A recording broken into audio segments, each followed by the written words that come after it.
अस्सलामुअलैकुम। कैसे हैं आप सब लोग? उम्मीद करती हूँ आप सब लोग बिल्कुल ठीक ठाक होंगे। आज आप लोगों के साथ क्रीमी अल्फ्रेडो फेटोचीन पास्ता की रेसिपी शेयर करने लगी हूँ। बहुत ज़बरदस्त रेसिपी है, रेस्टोरेंट में बहुत ज़्यादा एक्सपेंसिव मिलता है, घर में आप लोग आसानी से बना सकते हैं। तो आइए इसको बनाना स्टार्ट करते हैं। पास्ता बनाने के लिए आपने सबसे पहले ये वाला पास्ता ले लेना है। ज़रूरी नहीं है ये वाला लें, आप कोई सी भी शेप का ले सकते हैं। अगर आपको फेटोचीन मिल जाता है तो आप ले लें। तो आपने एक पैन के अंदर पानी शामिल करना है, इतना कि अच्छी तरह से पास्ता बॉईल हो जाए। इसके अंदर 1 टेबल स्पून नमक और 2 से 3 टेबल स्पून ऑयल ऐड करके इसको बॉईल आने का वेट करना है और उसके अंदर आपने पास्ता डाल देना है। पास्ता किसी भी शेप का हो सकता है, पैनी पास्ता भी ले सकते हैं या कोई सी भी शेप हो आप वो ले लें। लेकिन अगर आप इसमें बना रहे हैं तो बेहतरीन है, क्योंकि रेस्टोरेंट में काफ़ी एक्सपेंसिव मिलता है, घर में आप लोग ईज़िली कम बजट में पूरी फैमिली के लिए बना सकते हैं। तो मैंने 6 रोल या 7 रोल लिए हैं इसके, और इनको बॉईल कर लेना आपने पीछे जो इंस्ट्रक्शंस लिखी हुई होती हैं उसके मुताबिक। लेकिन मैंने उससे 2 से 3 मिनट कम ही मैंने कुक किया था, क्योंकि मुझे ये थोड़ा सा खिला खिला चाहिए। आपका पास्ता जब थोड़ा 80% गल जाए तभी आपने इसको उतार लेना है। थोड़ा सा पास्ता वाटर जो है वो हमने 1 कप निकाल लिया है, बाद में यूज़ करेंगे।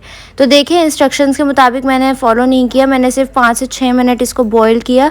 उसके बाद मैंने इसका एक्स्ट्रा वाटर निकाल के और इसको ठंडे पानी से वॉश कर लिया है और ड्रेन कर लिया है। इससे क्या होता है, पास्ता आपका खिला खिला बनता है और चिपकता नहीं है।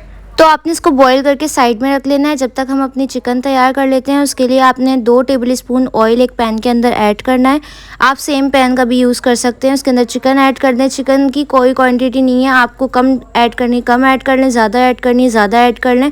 तो मैंने 1 कप लिया है, ये तकरीबन 300 ग्राम बोनलेस चिकन है। आप पूरा ब्रेस्ट का पीस भी ले सकते हैं और उसको आपने सर्व करना है ऊपर से, या फिर आप इसको डायरेक्टली भी सर्व कर सकते हैं। तो आपने चिकन को इतना कुक करना है कि ये वाइट हो जाए। जब इसका कलर चेंज हो जाए तो आपने इसके अंदर अदरक लहसुन का पेस्ट शामिल कर देना है और उसको अच्छी तरह से फ्राई कर लेना है हाई फ्लेम पे। इसके बाद कुछ स्पाइसेस जैसे कि नमक, काली मिर्च और कुटी हुई मिर्च ऐड की हैं।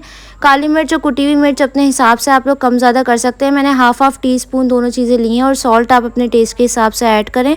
इसको इतना कुक करें कि चिकन अच्छी तरह से सॉफ्ट और टेंडर हो जाए और जूसी सी हो जाए। तो मैंने इसके अंदर थोड़ी सी क्वान्टिटी में पानी ऐड करके इसको अच्छी तरह से फ्राई कर लिया। आप लोग देख सकते हैं कलर चेंज हो चुका है। तो अब मैं इसको उतार लूँगी और इसको साइड पे रख देंगे। आपकी चिकन तैयार है। सेम पैन का यूज़ करेंगे, उसके अंदर 2 टेबल स्पून ऑयल या मक्खन ऐड करें। इसके बाद इसके अंदर गार्लिक ऐड कर दें, चॉप किया हुआ। सिर्फ लहसुन ऐड करना है, अदरक ऐड नहीं करनी है। इसको इतना फ्राई करें कि हल्का सा सॉटे हो जाए, कलर नहीं आए इसका, बस फ्लेवर आ जाए। तो देखें 1 मिनट से ज़्यादा फ्राई नहीं किया। उसके बाद मैंने फ्लेम को स्लो करके क्रीम ऐड कर दी है। फ्रेश क्रीम जो कुकिंग क्रीम होती है टेट्रा पैक, वो यूज़ की है। 1 कप दूध लिया है, उसके अंदर से हाफ कप ऐड कर देंगे। अभी फ्लेम बिल्कुल स्लो है।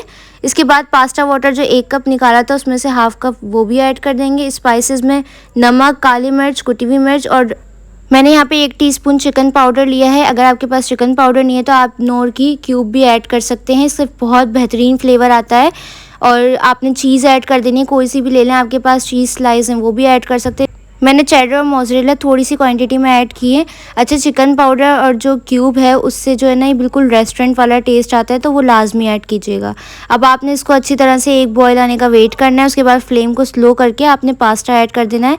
थोड़ा थोड़ा करके ऐड कीजिएगा, क्योंकि एकदम से ज़्यादा पास्ता ऐड कर देंगे तो सॉस कम पड़ जाती है। इसके बाद आपने इसके अंदर प्रिपेयर की हुई चिकन ऐड कर देनी है, सारी ऐड कर देना, थोड़ी सी आप बचा भी सकते हैं। बाकी का बचा हुआ दूध और पास्ता वाटर भी ऐड कर देंगे।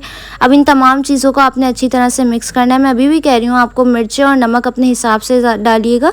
मेरी क्वांटिटी और आपकी क्वांटिटी ज़रूरी नहीं है कि सेम हो, तो इस बात का आपने ख़ास ख्याल रखना है। पास्ता मिक्स करने के बाद एक बॉयल आने का वेट करना है, इतना कि सॉस थोड़ी सी थिक हो जाए।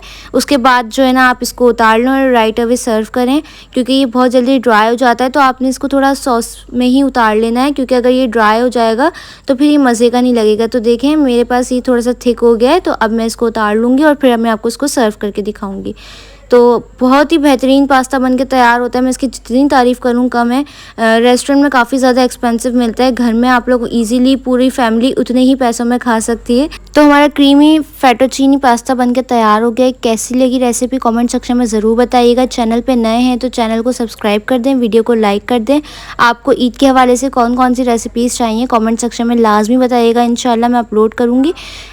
अगर आप लोगों ने मुझे इंस्टाग्राम पे फॉलो नहीं किया तो वहाँ पे भी आप लोग फॉलो कर सकते हैं, आपको लिंक डिस्क्रिप्शन में मिल जाएगा।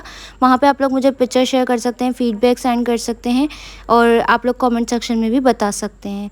तो कैसी लगी मेरी रेसिपी सब ज़रूर बताइएगा। इंशाल्लाह मिलूँगी नेक्स्ट रेसिपी में, तब तक के लिए मुझे और मेरी फैमिली को दुआ में याद रखिएगा। अल्लाह हाफ़िज़।